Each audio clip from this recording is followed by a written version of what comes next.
Y ya está. Bueno, yo creo que también cuando hablamos de que se cierran, o sea, de que no hay escuelas, creo que lo que tampoco, o sea, lo que desde luego no hay son el equivalente, por hablar también de Francia, de liceos agrícolas, o sea, de lugares donde se aprende a continuar con esta actividad, que yo creo que ese es también uno de los problemas, que aunque quisiésemos, es muy difícil aprender a vivir del campo, ¿no? En ese sentido, por ejemplo, hemos puesto en marcha la Escuela de Pastores en la Sierra Norte y es sorprendente la de interés que hay por gente que querría volver, que querría dedicarse a pastorear. O sea que también ese es el problema, los saberes, ese conocimiento. Yo también creo que no todo es cultura contemporánea, que es importante, ¿no? Porque es la cultura de nuestro tiempo y la que nos permite conectarnos con ese mundo que nos rodea, ¿no? Pero también hay prácticas o líneas de trabajo que tienen que ver con la etnoeducación, es decir, con la transmisión del conocimiento, ¿no? Del conocimiento y de la emoción, ¿no? de las personas y del territorio que han habitado, ¿no? Tus antepasados, ¿no? Entonces, para generar vínculos, digamos, fuertes, ¿no? Y potentes con esas realidades o esos contextos, ¿no? Esos lugares, creo que es muy importante combinar ambos aspectos, ¿no? La transmisión de la cultura, del acervo, ¿no? La cultura que hemos heredado, conceptos como etnoeducación, que es una práctica que en Iberoamérica está muy extendida, con también saber reposicionar, reformular, resignificar también esa tradición heredada desde la óptica de la cultura, ¿no? Y del pensamiento contemporáneo. Nos parece fundamental, ¿no? que podamos hacer esos caminos de ida y vuelta, ¿no? Esas conexiones. Sí. Hay un concepto que me parece interesante y que creo que tiene que ver con esto, que es el de filé, ¿no? Filé es un término que se refiere como la filé o el filum sería como un hilo, ¿no? Un hilo de una materialidad o de una tecnología que tiene unas características, ¿no? Entonces, yo creo que eso es o sea, realmente la transversalidad, o sea, lo interesante de los pueblos o de lo rural, yo creo que es que pueden, o sea, que pueden atender a este tipo de transversalidades, ¿no? Pues en una región, pues por ejemplo, se trabaja con la castaña. Bueno, pues eso sería un filum concretamente, ¿no? Y a través de un filum tú puedes articular muchos digamos, estratos o niveles de lo real, ¿no? Desde lo más productivo y básico, como la producción de recursos, hasta cuestiones sociales, cómo eso articula a las personas, ¿no? Y a los vecinos, o cómo produce otro tipo de relaciones pues, más artísticas o culturales, ¿no? Entonces, yo creo que ese tipo de economías tienen mucho futuro, ¿no? Y mucha potencia. O ese tipo de relaciones a través de materialidades concretas que son específicas de zonas, ¿no? Y que tienen un valor en esa zona y no en otra.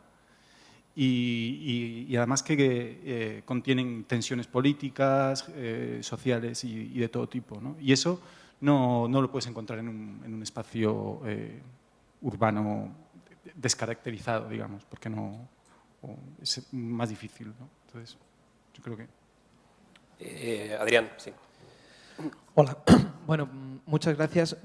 Yo quería comentar un poco, yo creo que adquirir una perspectiva, y recupero también algunas de las ponencias que ha habido en una perspectiva más amplia socioecológica, creo que permite mucho resituar el debate, ¿no?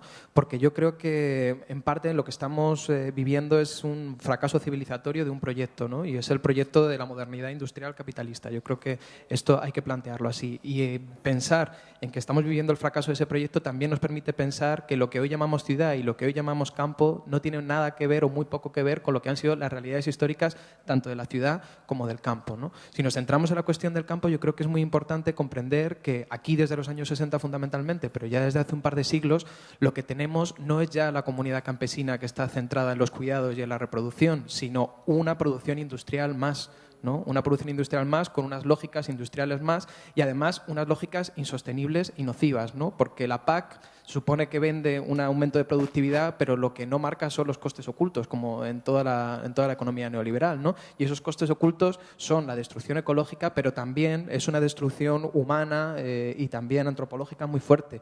Porque yo creo que si la cultura y el arte, desde nuestro punto de vista, ¿no? Y de la manera en la que tenemos de pensar en esto, tiene un papel muy importante que jugar, es tanto señalar, ¿no? como hasta cierto punto trabajar con lo que ha sido una transformación antropológica sin precedentes, ¿no? Somos seres humanos y eso significa que somos también subjetividades y estructuras de deseo que no tienen casi parangón, ¿no? Ni con los que existían antes de esa gran transformación, ni con los que solemos atribuir, ¿no? a este mundo indígena, que solemos a veces también idealizar, que en el fondo son nuestros abuelos y los modos de vida de nuestros abuelos y bisabuelos, que son nuestros indígenas al fin y al cabo, ¿no? Y me parece que hay un concepto importante que utilizaba Benito, ¿no? que es el de acervo, y si hay algo que creo que tenemos que poner sobre la mesa es, nosotros hablamos en términos de metabolismo, ¿no? Metabolismo como el conjunto de habilidades y conocimientos que han desarrollado las comunidades humanas para relacionarse en términos energéticos y ecológicos con su entorno, ¿no?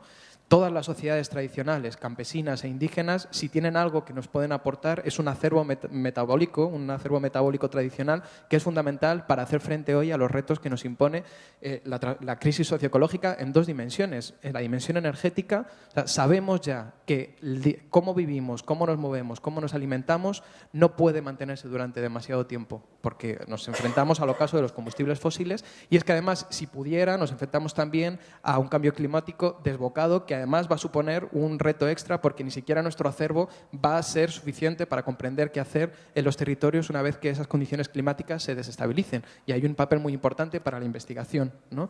Pero es que además, si no pensamos e introducimos en la formación, en nuestras universidades, en nuestra producción cultural, una perspectiva global, una perspectiva socioecológica que comprenda que las sociedades solamente son en tanto que insertas económicas y culturalmente en el medio y que por tanto pues rompa con dogmas que son muy importantes como el del progreso que se ha hablado aquí, pero también el del desarrollo, ¿no? Comprender que todo el desarrollo tecnológico en el fondo es solidario de todo este proyecto industrial capitalista y moderno y que evidentemente tiene sus luces y sus sombras, pero por ejemplo, ha fundamentado o de alguna manera ha favorecido mucho más lógicas burocráticas y de disolución comunitaria que yo creo que de empoderamiento en el mundo rural. Ahí podríamos tener un debate, ¿no? Entonces, una transformación cultural, una construcción de nuevas subjetividades, yo creo que es muy importante, ¿no? Y hablando un poco de políticas o de propuestas, la cuestión poblacional yo creo que es central y trabajar por la relocalización yo creo que es un imperativo, que tiene que ser un trabajo interdisciplinar y multidimensional, pero que tiene que ver con muchas cosas que ya se han planteado,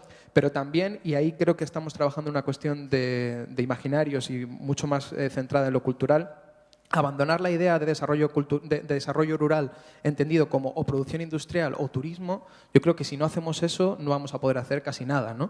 Yo creo que más bien hay que pensar en términos como cuidados, reproducción, producción agroecológica, construcción de autonomía, autonomía política, autonomía material, ¿no? Y señalar también, y es interesante que se plantee aquí, ¿por qué los campesinos se suicidan, ¿no? ¿Por qué los campesinos se suicidan en Francia? Pues tiene mucho que ver, y vamos, yo lo digo porque he trabajado con compañeros allí y he hecho investigación sobre eso, con la burocratización como un obstáculo a la reconstrucción de una nueva campesinidad, ¿no? Diciéndolo en términos muy abstractos. Si hoy quiere hacer a la gente algo en el campo que no sea seguir esas lógicas industriales, no pueden, ¿no? O sea, tú si eres pastor hoy tienes que estar frente a un ordenador, tienes que identificar electrónicamente a tus reses, ¿no? Si eres un agricultor tienes que estar sujeto a la localización por satélite de la PAC, a los criterios de productividad, ¿no? A la relocalización, etcétera, etcétera, etcétera, ¿no? Si uno se plantea que lo que quiere es situarse en el territorio, reconstruir materialidad y autonomía, se encuentra un obstáculo brutal y es que todo es ilegal, ¿no? O sea, todo aquello que es parte de nuestro acervo tradicional hoy es ilegal. Y sin una revisión de esa legislación, que además es lo único que nos podría permitir hacer algo consciente y coherente socioecológicamente, creo que tenemos muy poco que hacer. Gracias. Quizá María, ¿no? Sí, bueno, me ha encantado escucharte. Da gusto. Vamos a ver, tienes toda la razón del mundo en que hay un mecanismo geopolítico, biopolítico de control brutal y de ineficiencia muchas veces de la administración de esas ayudas europeas a través de las políticas de agraria común.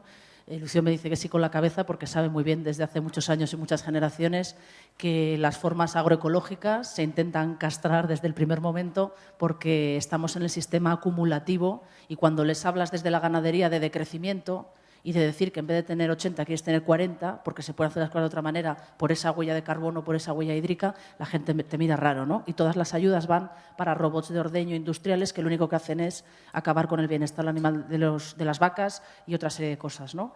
Entonces, al final, tiene que haber imaginarios y relatos posibilitadores de vivir en el campo, ¿no? Porque antes lo estábamos comentando, yo creo que en el café, los que estamos en el campo tenemos que tener recursos económicos para vivir y uno es el ecosistémico, es decir, los servicios ecosistémicos están ahí, ¿no? Y se tendrá que hacer reformulando todos los abusos industriales de la contaminación producida, por supuesto, también por ciertos tipos de ganadería, ¿no? Y el tema del turismo, creo que también se nos impone desde intermediarios especulativos de nuevo esta imagen de señor que aterriza y ve una especie de constructo totalmente irreal, porque, como bien dices, estamos ya inmersos en un proceso industrial de hiperconexión que, por lo tanto, yo tengo mi wifi, o sea, ya no hay tantísima brecha digital, te puedes comprar cualquier cosa, tienes un montón de... O sea, no es esa Arcadia feliz ni esa cosa que está allí apartada, ¿no? O sea, que...